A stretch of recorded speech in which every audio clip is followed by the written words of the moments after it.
Akkam jirtu har'a kan waliin ilaallu feesbuukii keenya keessa kontaaktoota argamanii fi feesbuukii keenya eenyutu itti fayyadamaa jira nu malee kan biraa namni itti fayyadamaa jira yoo ta'e akkamittiin ilaaluu akka tokko tokkoon isinitti agarsiisa. Na wajjiniin bu'a. Yeroo baay'ee siimiin keenya baduu danda'a. Siimii lammata baasne irratti maqaan dura seef godhanne jiraachuu dhiisuu danda'a. As keessatti feesbuukii irratti garuu hin badu. Weel isa waliin ilaallu isinitti agarsiisa. Dura duubaan weel jalqaba feesbuukii galla ani feesbuuk laayitiitti fayyadama. Laayitiin an seena seetingiin deema. Seetingii keessa import contact kan jedhu barbaada. Imported contacts kan jettu bakka kana jirti. Kana kuno imported contacts isa antuqa imported contacts kontaaktoota 493 qaba. Kastiin kontaaktoota keenya argachuu dandeenya. Fakkeenyaaf kontaaktii kana ammaasitti maqaa akkasiin kutee lakkoofsa ishee agarsiisa.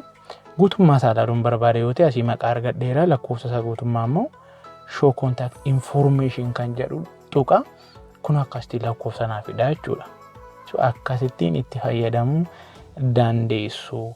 Amma immoo kan ilaallu feesbuukii keenya namni biraa tarii loogiin goon irraanfachuu dandeenya kan namaa irratti kompiitara irratti namni sun itti fayyadamaa jira yoo ta'e akka inni ittiin fayyadamne gochuu akka itti dandeenya akkamittiin danda'ama kan jedhu isinitti agarsiisa.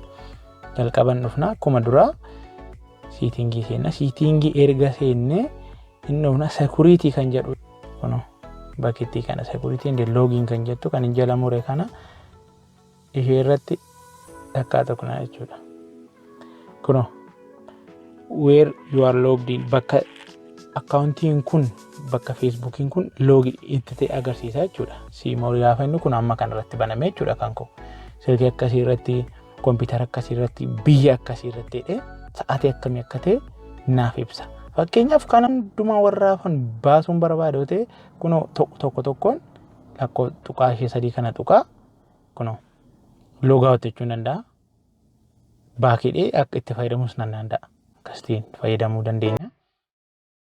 Namni biraa jala hagguudhe akka itti fayyadamne gochuu dandeenya. Inni lammataa immoo inni guddaan security inni guddaan password jijjiiruudha.